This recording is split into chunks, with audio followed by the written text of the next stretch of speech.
శిలువ ధ్యానం మనం చేసుకుంటున్నప్పుడు యేసు ప్రభు వారు పలికినటువంటి రెండవ మాట మనం జ్ఞాపకం చేసుకోవడానికి ఈ యొక్క లోకా సువార్త 23వ అధ్యాయము 43వ వచనం.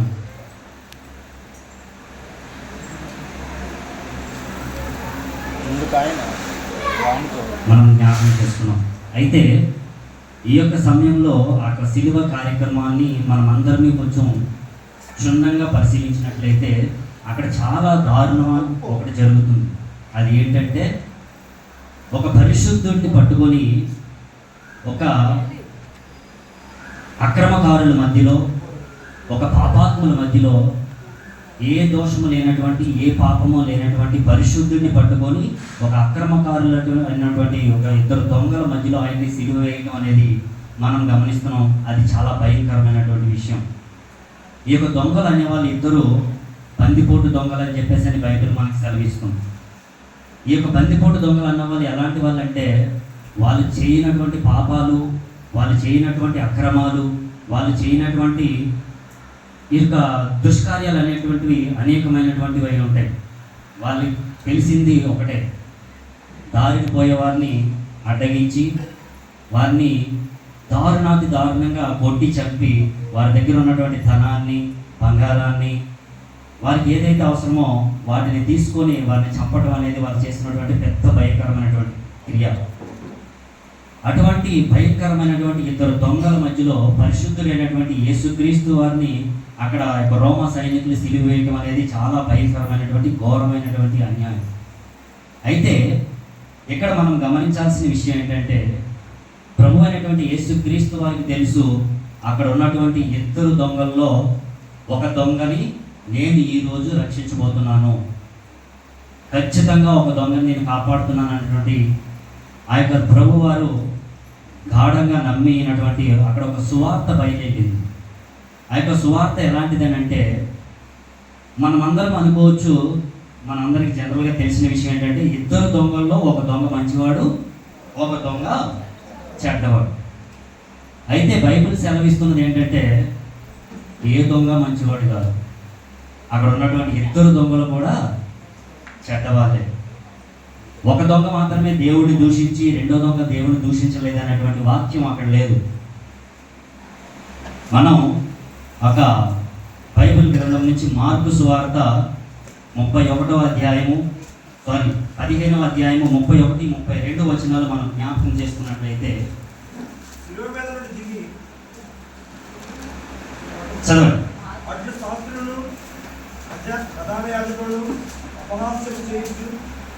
వీరిద్దరు రక్షించరు, తను తాను రక్షించుకోలేడు. ఇశ్రాయేలు రాజు క్రీస్తు ఇప్పుడు శిలువ మీద నుండి దిగి రావచ్చును.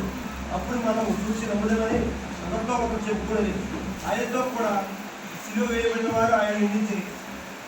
దేవునికి స్తోత్రం. ఎవరు ఆయన నిందించిరి? ఆయనతో కూడా సిలువ వేసినటువంటి వారు కూడా ఆయనను నిందించిరి.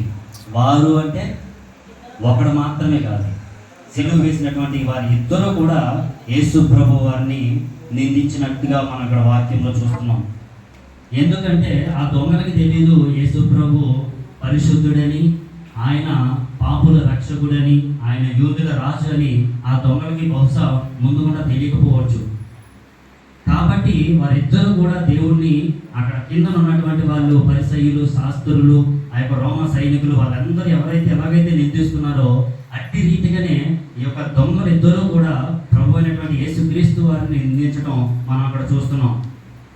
ఎందుకు నిందిస్తున్నారు వాళ్ళు అంటే, యేసు ప్రభు వారు ఏ యొక్క పాపము చేయలేదు, ఏ దోషము చేయలేదు. కాకపోతే వాళ్ళలో ఉన్నటువంటి వేదన, వాళ్ళు కూడా చనిపోతున్నాం, మమ్మల్ని కూడా చంపబోతున్నారు అనేటువంటి భయం వాళ్ళని చుట్టుముట్టడం వల్ల వాళ్ళతో అలాంటి మాటలు మాట్లాడిస్తుందేమో. ఎందుకంటే ప్రభువు నువ్వు దేవుడు అని అన్నారు కదా, నువ్వు రక్షించుకొని మమ్మల్ని రక్షిస్తాడేమో అని చెప్పేసి ఒక చిన్న హోప్తో వాళ్ళు అలాగా ప్రభు వారిని నిందిస్తున్నారని చెప్పేసి నేను అర్థం చేసుకున్నాను. అయితే ఇక్కడ పరిచయులు, శాస్త్రులు వీళ్ళందరూ ఇలా మాట్లాడుతున్నప్పుడు అక్కడ సిలువ వేసినప్పుడు వాళ్ళందరికీ తెలియని విషయం ఇంకోటి ఏంటంటే, ఈ యొక్క దొంగలు వాళ్ళు అర్థం చేసుకున్నారు, ఇప్పుడు సిలువ శిక్ష అనేది రోమా ప్రభుత్వంలో రోమా గవర్నమెంట్ అనేది సర్వసాధారణం. తప్పు చేసినటువంటి వారిని, వ్యభిచారం చేసినటువంటి వారిని, దొంగతనం చేసినటువంటి వారిని శిక్ష వేయటం అనేది రోమా గవర్నమెంట్ ఆ యొక్క చట్టంలో ప్రాముఖ్యమైనది. చాలా భయంకరమైనటువంటి శిక్షలు ఉండేవి ఆ టైంలో రోమా గవర్నమెంట్లో.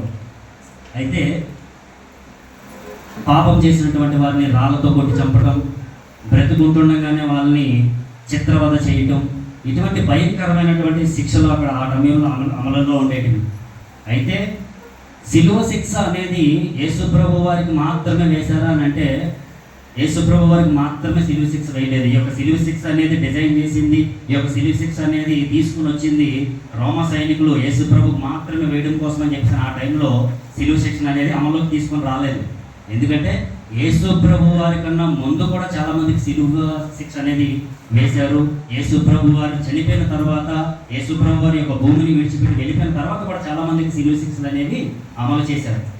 సో సిలువ శిక్ష అనేది యేసుప్రభు వారికి మాత్రమే మొదటిసారిగా వేసింది కాదు.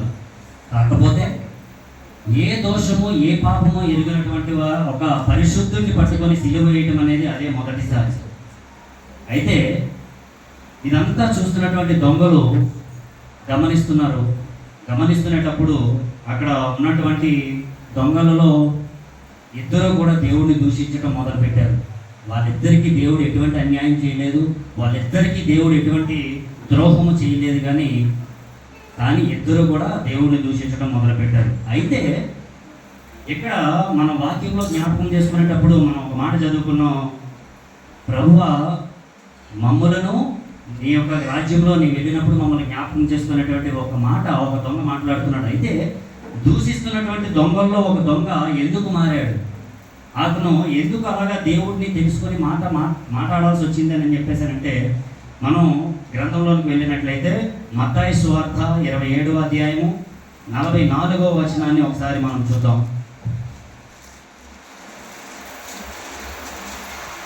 ఆయనతో కూడా సిలువ వేయబడిన బందిపోటు దొంగలను అలాగే ఆయన నిందించి, ఆయనతో పాటు సిలువ వేసినటువంటి బందిపోటు దొంగలు కూడా ఆయనను అలాగే నిందించిరి. ఎలా నిందించారు?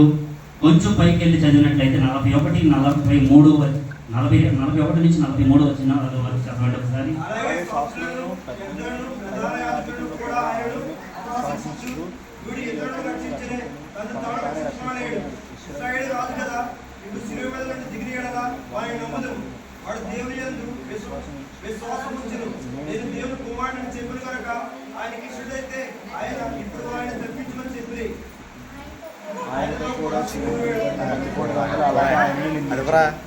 ఆయనను నిందించిరి. చూసారా, అలాగునా వారు కూడా నిందించిరి. అంటే అక్కడ సిలువ కార్యక్రమం జరుగుతున్నప్పుడు కింద ఉన్నటువంటి శాస్త్రులు, పరిసయ్యులు, వాళ్ళు ఎవరైతే దేవుడిని నిందిస్తున్నారో, దూషిస్తున్నారో, నీవు దేవుడి కుమారుడి అని చెప్పేసి అని చెప్పుకున్నావు కదా, నువ్వు దేవుడికి మొర్ర పెట్టు, ఆ దేవుడు నీ మొర్ర విని దేవదూతల్ని కిందకి పంపించి నిన్ను విడిపిస్తాడేమో అని చెప్పి అపహసిస్తున్నారు. నీవు అనేక మందిని చనిపోయినటువంటి వారిని లేపున్నావు కదా, నిన్ను నువ్వు లేపుకోలేవా అని చెప్పేసి హేళన చేస్తున్నారు.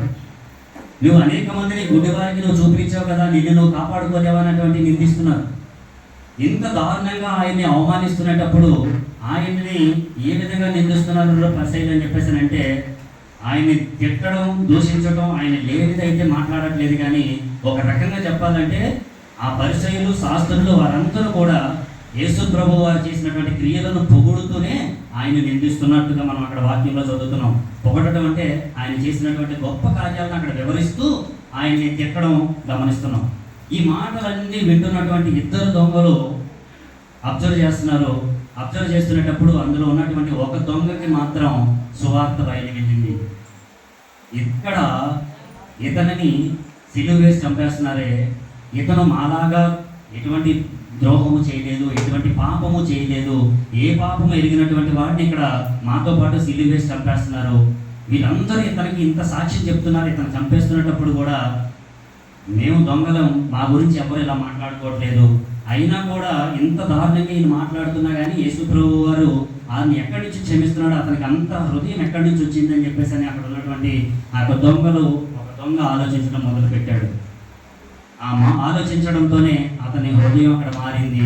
అతని బండ లాంటి హృదయం అక్కడ బద్దలై అక్కడ సువార్త ద్వారా అతను మార్చబడ్డాడు. అక్కడ అతను ఆలోచించడం మొదలుపెట్టాడు. దేవునికి స్తోత్రం. హల్లెలూయా.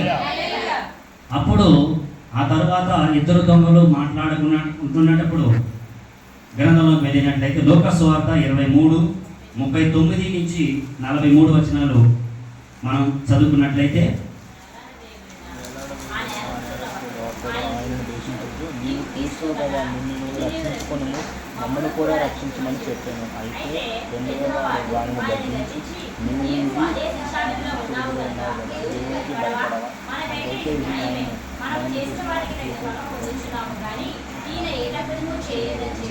ఆయన చూచి, యేసు నీవు నీ రాజ్యంలో వచ్చినప్పుడు నన్ను జ్ఞాపకం చేసుకోమని. అందుకు ఆయన వానితో, నేడు నీవు నాతో కూడా పరదేశంలో నిశ్చయంగా నీతో చెప్పుతున్నాను నేను. దేవునికి స్తోత్రం. హల్లెలూయా. ఇక్కడ బాగా గమనించినట్లయితే మొదట మనం చదువుకునేటప్పుడు ఇద్దరు దొంగలు కూడా ఆయనని నిందించిరి అని చెప్పేసి మనం చదువుకున్నాం. కొంత సమయం గడిచే కొద్దీ కింద ఉన్నటువంటి పరిసయ్యులు, శాస్త్రులు, ఆ యొక్క రోమా సైనికులు ఆయనని నిందించటం, ఆయన చేసినటువంటి కార్యక్రమాల గురించి వాళ్ళు అక్కడ ప్రస్తావించటం, అలాగే ఆయనని ద్వారా స్వస్థత పొందినటువంటి వారు, ఆయన ద్వారా రక్షణ పొందినటువంటి వారు, ఆయన ద్వారా దెయ్యములను వెళ్ళగొట్టబడినటువంటి వారు, ఆయన ద్వారా పాపములను కడుగుకోబడినటువంటి వారు అందరూ కూడా అక్కడ ఉండడం, వాళ్ళందరూ కూడా ఏడుస్తూ, ప్రభువా నీ ద్వారా మేము ఇది పొందుకున్నామని చెప్పేసి వాళ్ళందరూ మాట్లాడటం, అవన్నీ ఇద్దరు దొంగలు అబ్జర్వ్ చేస్తున్నారు, గమనిస్తున్నారు. అదంతా గమనిస్తున్నటువంటి ఇద్దరు దొంగలలో ఒక దొంగ హృదయం మారి రెండవ దొంగ ప్రభువును ఇంకనూ హేళన చేస్తున్నప్పుడు, నీవు నిన్ను రక్షించుకొని మమ్మల్ని కూడా రక్షించు అని చెప్పేసి ఒక దొంగ హేళన చేస్తున్నప్పుడు మారినటువంటి ఆ యొక్క దొంగ తోటి దొంగను హెచ్చరించడం, గద్దించడం మనం అక్కడ గమనిస్తున్నాం. నీవు ఇదే శిక్షా విధిలో ఉన్నావు కనుక దేవుడికి నువ్వు భయపడవా? మనకైతే మనం చేసినటువంటి ద్రోహాలకు, మనం చేసినటువంటి పాపాలకు, మనం చేసినటువంటి అకృత్యాలకు మనకైతే ఈ శిక్ష న్యాయమే. కానీ ఈయన ఏ శిక్ష, ఏ పాపమో ఎరుగుడు, ఏ తప్పు చేయలేనటువంటి ఈయనకి ఆ యొక్క మరణ శిక్ష అనేది వేస్తున్నారు. నీవు దేవుడికి భయపడవా అని చెప్పి ఆ యొక్క దొంగను గద్దించి మారినటువంటి ఆ యొక్క దొంగ ప్రభువుకి విన్నపం చేసుకుంటున్నాడు, మొర్ర పెట్టుకుంటున్నాడు. ప్రభువా, నీవు నీ యొక్క రాజ్యంలోనికి ప్రవేశించినప్పుడు నన్ను కూడా జ్ఞాపకం చేసుకోవా అని చెప్పేసి ఆ యొక్క దొంగ అక్కడ ప్రభు అయినటువంటి యేసుక్రీస్తు వారిని వేడుకోవటం మనం చూస్తున్నాం. అయితే మనం అందరం అనుకోవచ్చు, ప్రభు వారు మాట ఇచ్చేశారు. ఏమని? నీవు నేడు నాతో పోటు కూడా నిశ్చయముగా పరలోక రాజ్యంలో ఉందువు అని చెప్పేసి కమిట్మెంట్ ఇచ్చేశాడు, ఆయనకి వాగ్దానం చేసేసాడు. అయితే మనకందరికీ తెలిసిన విషయం, బాప్తిస్మం లేకుండా ఏ ఒక్క మనుషుడు కూడా దేవుని రాజ్యం, పరలోక రాజ్యానికి ప్రవేశించలేడు అనేటటువంటి వాక్యం మనం విన్నాం కదా. మరి ప్రభు అయినటువంటి యేసుక్రీస్తు వారు ఆ యొక్క మాట ఆయనకి ఎలాగ ఇచ్చేశాడు, ఆ దొంగకి ఎలాగ ఇచ్చాడు? అక్కడ బాప్తిస్మం లేదు కదా, ఆ యొక్క దొంగ బాప్తిస్మం తీసుకోలేదు కదా అనేది మనం పరిశీలించినట్లయితే, వాక్యాలు మనం కొంచెం క్షుణ్ణంగా అవగాహన చేసినట్లయితే అక్కడ ఉంటుంది ఏమని, అక్కడ ప్రజెంట్ సిచ్యువేషన్లో అక్కడ ఆయనకి బాప్తిస్మం తీసుకోవడానికి అవకాశం లేదు. ఆ యొక్క దొంగ సిలువ దిగి కిందకి రావడానికి, అక్కడ బాప్తిస్మం పొందుకోవడానికి అవకాశం లేదు. అండ్ ఇంకోటి ఏంటంటే, బాప్తిస్మము అనేటటువంటి కట్టడ నియమం యేసు ప్రభు వారు అప్పటికి మనకి పెట్టలేదు. యేసు ప్రభు వారు బాప్తిస్మం ఖచ్చితం, మ్యాండేటరీ అన్న విషయాన్ని ఎప్పుడు డిసైడ్ చేశారు? ఆయన చనిపోయి 3వ దినాన తిరిగి లేచి మళ్ళీ శిష్యుల మధ్యకి వచ్చి పరిచర్య చేస్తున్నప్పుడు, మీరు వెళ్ళి సర్వలోకానికి నా యొక్క సువార్తను ప్రకటించండి, అందరికీ కూడా నా నామంలో బాప్తిస్మం ఇవ్వండి అని చెప్పేసి ప్రభువారు చనిపోయి తిరిగి లేచిన తరువాత ఇచ్చినటువంటి కమిట్మెంట్, బాప్తిస్మం మ్యాండేటరీ. అయినా అక్కడ దొంగ మారటం అనేది ప్రభువారికి అది ఒక ప్రవచనాల నెరవేర్పు కిందనే జరిగింది. మనం గమనించినట్లయితే చిన్నపాటి శ్రమ వచ్చినా, చిన్నపాటి బాధ వచ్చినా మనం ఎవరినైతే బాధ పెడుతున్నామో వారిని మనం క్షమించడానికి ఇష్టపడం. అది మన అన్నదమ్ములు కానివ్వచ్చు, మన అక్క చెల్లెలు కావచ్చు, మన తల్లిదండ్రులు కావచ్చు, మనం వేరే ఇంటికి వెళ్ళినటువంటి అత్తమామలు కావచ్చు, ఎవరైనా కానీ ఒక మాట అంటే మనం తీసుకోలేము. ఒక మాట అంటేనే మనం తీసుకోలేము. ఒక క్రైస్తవుడిగా క్షమ అనేది మనం కలిగి ఉండాలి. ఎదుటివారిని క్షమించడం అనేటటువంటిది మనం కలిగి ఉండాలి. కానీ ఊరికినే మనకి శరీరంతో పొంది ఉన్నాం కాబట్టి ఈ యొక్క శరీరం ఊరికినే కోపడిపోతూ ఉంటుంది. ఎదుటివారి మీద ఊరికినే కోపాలు పెంచుకొని పగలు పెంచుకోవడం అనేది వచ్చేస్తూ ఉంటుంది. కానీ ఆయన యొక్క శరీరం శరీరం ఎలా అయిందనంటే నాగలి చాలుతో దున్నేసేటట్టు ఆయన శరీరం అంతా చీల్చివేయబడింది. ఉదయం 9 గంటలకి ఆయనకి సిలువ వేస్తే మధ్యాహ్నం 3 గంటల వరకు ఆయన దగ్గర ఒక 6-7 గంటల పాటు ఆయన సిలువ మీద వేలాడుతూ ఉన్నాడు. ఎంతో శ్రమ అనుభవిస్తూ ఉన్నాడు. ఒక మండుటి ఎండలో పట్టుకొని ప్రొటెక్షన్ లేదు, అక్కడ ఆయన పట్టుకొని వేలాడటానికి సపోర్ట్ లేదు. అంత బరువైన శరీరం కాస్త ఒక 3 మేకుల మీద మాత్రమే వేలాడుతూ ఉంది. మనం ఉతికి ఆరేసినటువంటి బట్టలు దండి మీద వేసి ఎలాగైతే మనం వేలాడ తీసేస్తామో, ప్రభు అయినటువంటి యేసుక్రీస్తు వారిని యొక్క రోమా సైనికులు సిలువ మానుపైన 3 మేకులు కొట్టేసి అలాగా వేలాడదీసి వదిలేశారు. మాంసపు ముద్దలాగా ఆయన సిలువ మీద నుంచి వేలాడుతున్నాడు. ఇంత శ్రమలో కూడా కింద ఉన్నటువంటి వారు హేళన చేస్తున్నా, పక్కనే ఉన్నటువంటి దొంగ కూడా ఒక రకంగా ఆయన కూడా హింసిస్తూ ఆయన బాధాకరమైనటువంటి మాటలు మాట్లాడుతున్నా, ఆయన నోట్లో చూస్తున్నది ఒకటే ఒక మాట మొదట మనం జ్ఞాపకం చేసుకున్నాం, ప్రభువా వీరు ఏం చేస్తున్నారు, వీరు ఎరుగరు కనుక వీరిని క్షమించు.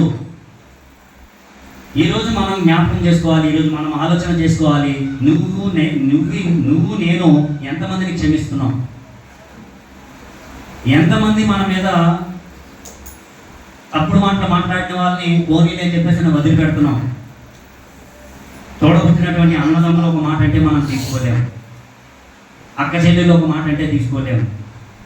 కానీ ప్రభు అనేటువంటి యేసుక్రీస్తు వారికి నీవు నేను ఏమి కాం, కానీ ఆయన రక్తాన్ని మాంసాన్ని వెలపెట్టి మనల్ని కొన్నాడు. ఆయన వచ్చిందే సిలువ మరణం పొందడానికి. ఆ యొక్క మరణం ప్రపంచ దేశాలకి వ్యాపింపజేసి ఆయన మాత్రమే యేసు ప్రభు, ఆయన మాత్రమే రక్షకుడు లోకానికి. ఆయన పొందినటువంటి ఆ యొక్క 5 గాయముల ద్వారా, ఆయన పొందినటువంటి ఆ యొక్క మరణం ద్వారానే మాత్రమే రక్షణ ఉంది, వేరే ఇంకెవ్వరి ద్వారా రక్షణ లేదు అని చెప్పేసి ఈ లోకానికి చాటి చెప్పడానికి ఆ యొక్క శిలువ మరణాన్ని ఆయన పొంది ఉన్నాడు. అయితే ఆ దొంగ ఆ క్షణమునే మారు మనసు పొందడం మనం గమనించాం. అటువంటి సమయంలో కూడా యేసు ప్రభు వారు యొక్క దొంగకు మాట ఇచ్చి ఉన్నాడు, ఈ రోజే ఈ క్షణమే నీవు నాతో పాటు పరదేశంలో ఉండు అని చెప్పేసి అన్నటువంటి మాట యేసు ప్రభు వారు అక్కడ ఇవ్వటం. అదేవిధంగా ఆ యొక్క యేసు ప్రభు వారు ఆ సమయంలోనే పరలోక రాజ్యానికి ఆ దొంగను తోలుకొని పోవటం అనేది మనం గమనించవచ్చు. అయితే యేసు ప్రభు వారు చనిపోయిన తర్వాత 3 రోజులు సమాధిలో ఆయన శరీరం మాత్రమే ఉంది, ఆత్మ మాత్రం పరలోక రాజ్యం వెళ్ళింది. ఆ యొక్క దొంగను తీసుకుని వెళ్ళింది.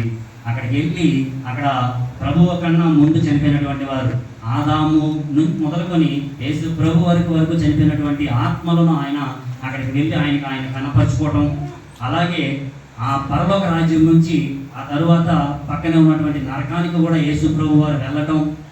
యేసు ప్రభు నామాన్ని ఎరగనటువంటి వారు, ఆయన గురించి తెలియకనే ముందుగానే చనిపోయినటువంటి వారి ఆత్మలకు సువార్త చెప్పడానికి ఆయన నరకానికి కూడా వెళ్ళటం, అక్కడ పరిచర్య చేయడం అనేది మనం వాక్యాల్లో చూడవచ్చు. కొంచెం క్షుణ్ణంగా చదివినట్లయితే ఆయన జీవితం మొత్తం సువార్త ఆత్మల రక్షణ మాత్రమే. ఈరోజు నువ్వు నేను ఎంతమందిని రక్షిస్తున్నాం? ఈరోజు సువార్త చేయాలని అంటే చాలా అడ్డంకులు.